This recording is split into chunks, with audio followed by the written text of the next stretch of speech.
Assalamualaikum warahmatullahi wabarakatuh. Kembali lagi di channel saya Muhammad Miftahuddin. Kali ini sedikit berbeda. Kali ini saya ingin menjawab pertanyaan dari salah satu komentar. Bagaimana jika Al-Quran dibacakan baik itu oleh qori atau oleh imam dengan lagu langgam Jawa?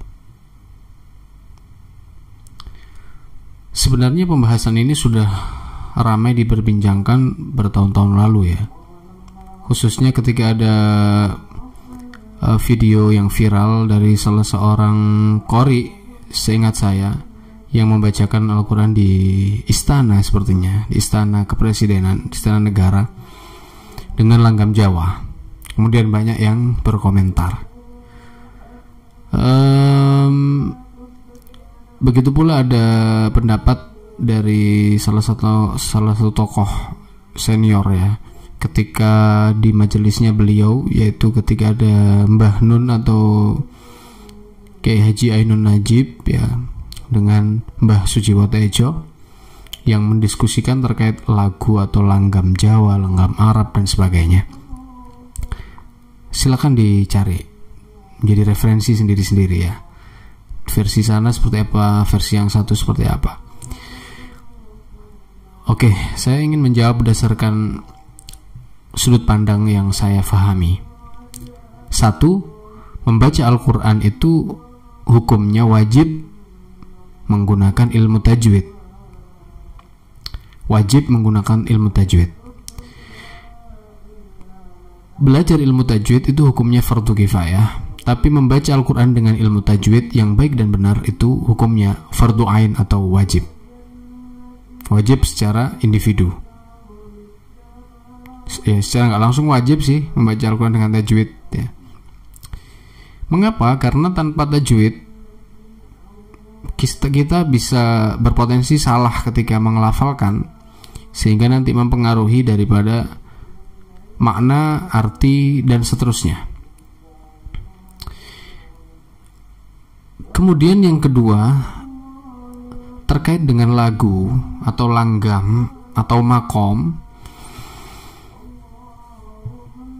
yang mafhum atau yang sangat dikenal secara umum itu ada 7: bayati, hijaz, nahwan, ros, sikah, soba, jiharkah, ada 7.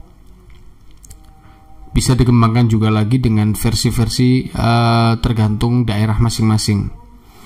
Ada yang kemudian berkembang menjadi kurdi, ada yang berkembang kemudian menjadi irama dukah dan sebagainya. Bila ingin mendalami lebih lanjut, silahkan mencari referensi-referensi terkait maqamat Al-Quran. Apakah itu terpengaruh oleh Arab? Jawabannya iya dan tidak. Kalau kita bicara soal lagu Hijaz, ya tentu saja itu karena dari sana, terkenal di wilayah sana. Karena Makkah dan Madinah itu dulunya kan wilayah Hijaz, sebelum kemudian bergabung atau ditaklukkan menjadi Saudi Arabia yang kita kenal sekarang.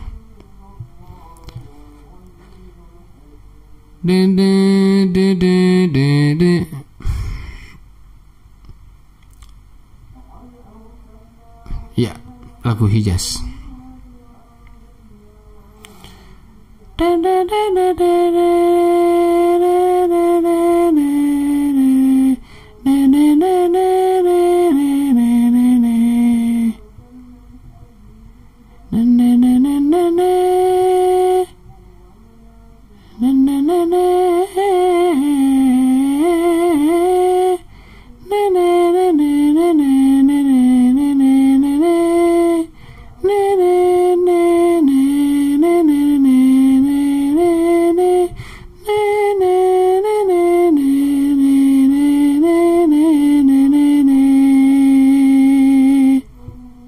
Seperti irama padang pasir ya. Kalau jenengan teman-teman lihat film-film Arab ya, The Messenger atau film Omar, itu akan menemukan banyak back sound atau ya suara-suara seperti itu di filmnya.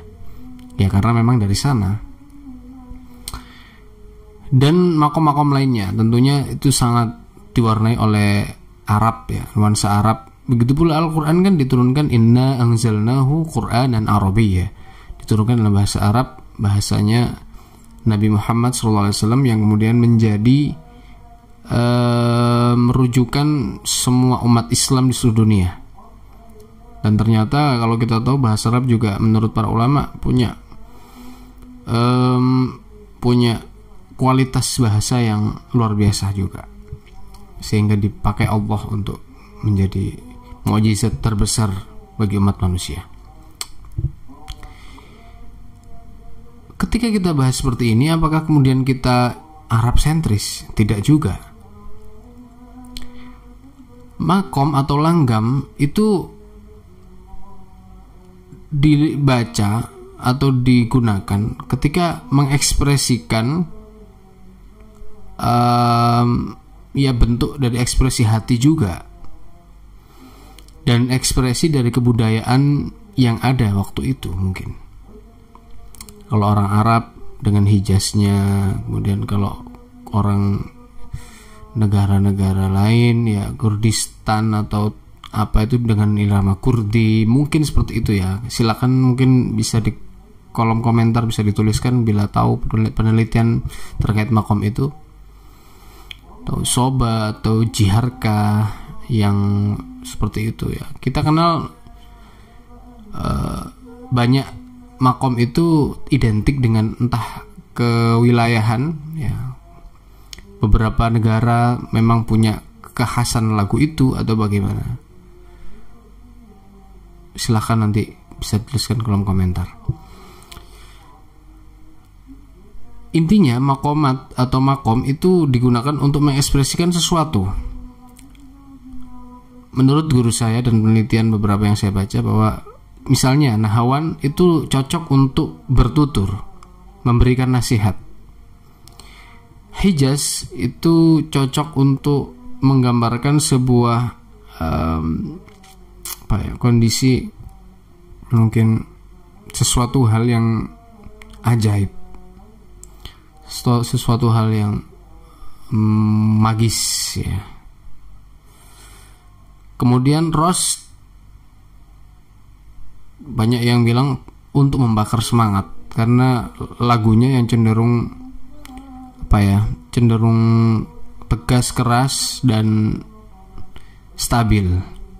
Kemudian ada juga jiharka itu yang menyimbolkan kebahagiaan, tapi ada sentuhan perasaan yang mendalam. Ya itu kembali ke kemudian pemahaman masing-masing ya. Tapi menurut para ulama ulumul Quran, ahlul Quran, ahlul tilawah, misalkan ayat-ayat tentang azab, ayat tentang kesedihan, penyesalan, biasanya digunakan makom sobah. Waji'a yawma idzim bijahannam yawma idzin yatadhakkarul insana, dan seterusnya ya.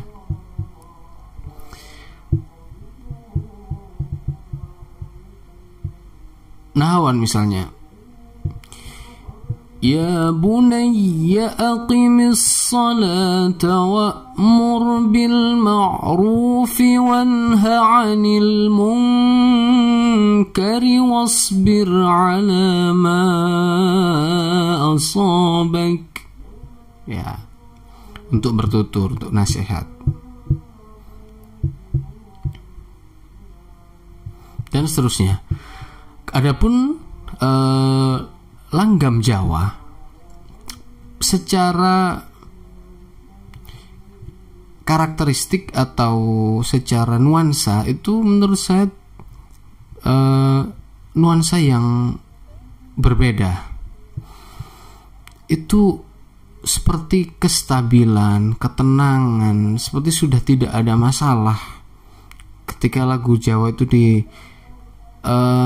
lantunkan, kita tuh seperti sangat tenang begitu ya, sudah seperti tidak di dunia gitu loh. Ketika realita hidup di dunia seperti itu gitu, lagu Jawa itu seperti kayak mengalihkan sejenak diri kita gitu ya. Makanya menurut Cak Nun, saya pernah mendengarnya pendapatnya itu, lagu Jawa itu Mbah Tejo ketika itu seperti posisinya seperti kelanggenan itu seperti sudah di surga, sudah tidak perlu perjuangan, seperti effortless, sudah peaceful gitu ya, damai, sudah seperti itu. Oke, coba mungkin saya ingin membawakan selama mizan, ketukan, ahkamut tajwid, ahkamul huruf dan sebagainya tidak terlanggar, bagi saya tidak ada masalah. Tapi kembali ke kenyamanan dan apa yang ingin dirasakan, tentunya ingin mendalami, memiliki penghayatan itu ya. Apakah cocok, itu kembali ke masing-masing. Coba saya akan bacakan mungkin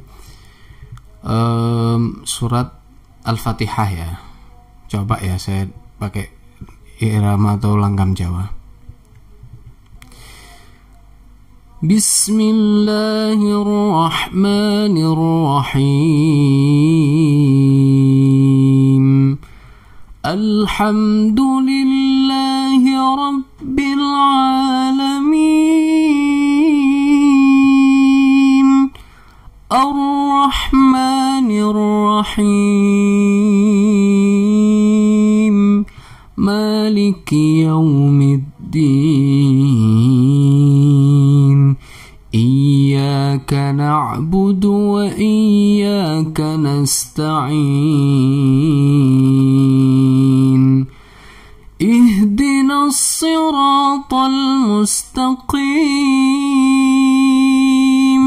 Siratal ladzina an'amta 'alaihim ghairil maghdubi 'alaihim waladdallin.